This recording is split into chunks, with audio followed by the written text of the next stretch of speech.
नमस्कार दोस्तों, स्वागत है आपका मेरे चैनल पे। तो दोस्तों मैं आज आपको बताना चाहूंगा कि इंडिया नॉन परमानेंट सीट के तहत सिलेक्ट हो गया है यूएन सिक्योरिटी काउंसिल के अंदर, और आज हम इसी के ऊपर बात करेंगे। चलिए दोस्तों शुरू करते हैं। तो दोस्तों India United nation security council यानी कि यूएनएससी के अंदर एक नॉन परमानेंट मेंबर के रूप में सिलेक्ट हो गया है एशिया पैसिफिक कैटेगरी के तहत 2 साल के लिए। और दोस्तों इंडिया अनअपोज्डली सिलेक्ट हो गया है नॉन परमानेंट मेंबर के लिए, और इसने 184 वोट हासिल किए हैं 193 मेंबर जनरल असेंबली में से। और दोस्तों इसके लिए मिनिमम 128 वोट की जरूरत होती है, जबकि इंडिया को बहुत ज्यादा वोट मिले हैं। और दोस्तों इससे पहले भी 7 बार इंडिया सर्व कर चुका है as non permanent member of UNSC. 1950, 51, 67, 68, 72, 73, 77, 78, 84, 85, 91, 92 और 2011-12 के अंदर। और दोस्तों हमें बहुत ही ओवरवेलमिंग सपोर्ट मिली है, स्पेशली यूनाइटेड नेशन के अंदर सभी मेंबर्स ने हमें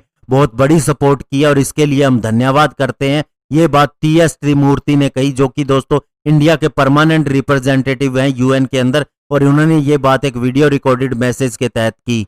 और इसके अलावा उन्होंने कहा कि इंडिया इस समय यूनाइटेड नेशन सिक्योरिटी काउंसिल का मेंबर उस समय बना है जब कोविड-19 चल रहा है, और हम कॉन्फिडेंट है क्योंकि इस समय भी और कोविड-19 के खत्म होने के बाद भी इंडिया अपनी लीडरशिप प्रोवाइड करता रहेगा नए रिफॉर्म्ड मल्टीलेटरल सिस्टम के लिए। और दोस्तों इंडिया अनअपोजिटली सिलेक्ट हो गया है अपनी कैंडिडेटशिप के लिए, क्योंकि एशिया पैसिफिक ग्रुप के अंदर ये अकेला ही था। और इंडिया दोस्तों काफी लंबे समय के बाद, लगभग 1 डिकेड के बाद में इस मेंबरशिप को हासिल करने वाला है, क्योंकि दोस्तों इससे पहले इंडिया ने 2011-12 के अंदर अपनी यही सर्विस दी थी, और अब दोस्तों 2021 के अंदर ये दोबारा से उसी के लिए ज्वाइन करेगा। तो इसके अंदर तकरीबन 10 साल का डिफरेंस आ गया है।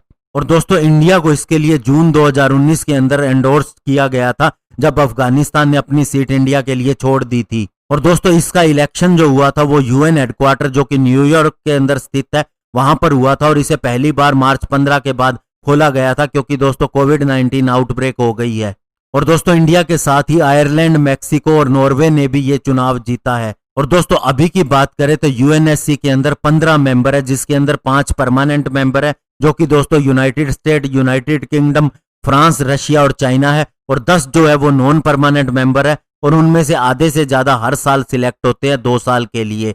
तो दोस्तों आपको बताना चाहूंगा ये एक बड़ी मूव है, क्योंकि 10 सालों के बाद में ये आई है। और दोस्तों दूसरी तरफ आपको यह भी बताना चाहूंगा कि हमें पास्ट के अंदर भी दोस्तों इसकी परमानेंट सीट मिल रही थी यूनाइटेड नेशन की, और दोस्तों चाइना को ये ऑफर नहीं दिया गया था। लेकिन आपको बता दें कि 1962 के युद्ध से पहले न केवल इंडिया ने इस सीट को रिजेक्ट किया, बल्कि दोस्तों नेहरू गवर्नमेंट ने चाइना का प्रपोजल दिया यूनाइटेड नेशन को परमानेंट सीट के लिए, और उसके बाद में दोस्तों हमारी जगह पर चाइना सिलेक्ट हो गया, और आज हम उसका कष्ट भी झेल रहे हैं, और हमें इस तरह की सीट हासिल करके खुश होना पड़ रहा है। और पता नहीं कब हमें इसकी परमानेंट सीट मिलेगी, लेकिन दोस्तों विश्वास रखिए जो पास्ट के अंदर गलतियां हुई हैं वो आगे नहीं होंगी, और हमें परमानेंट सीट भी बहुत जल्दी ही मिलेगी। धन्यवाद, जय हिंद।